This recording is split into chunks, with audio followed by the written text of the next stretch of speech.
On చేసేయి. First మామిడికాయలు కోసుకున్న తర్వాత సాల్ట్ వేసి చాలు, ఇంకో స్పూన్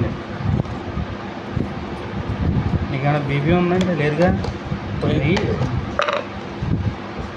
ఇక ఎక్కువైపోద్ది అది వేసి నా భయం అదే మాస్టర్. కొంచెం కారం అయింది. వంటలు ఎప్పుడైనా చేసావు నువ్వు? జూనియర్ మాస్టర్ కొంచెం కారం అయింది. 2 చెంచాలు కారం మంట ఎక్కారు వేసండి.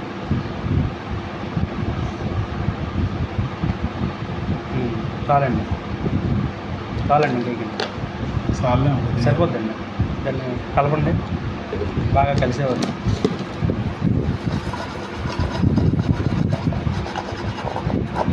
చిన్నప్పుడు కత్తికూరలు బాగా కలిపేవారు, అందువల్ల బాగా కలుపుతున్నారు. సమ్మర్ స్పెషల్ ఊరగా పచ్చడి. దీన్ని మేము పెరుగన్నంలో కలుపుకొని ఇప్పుడు తింటాం అన్నమాట.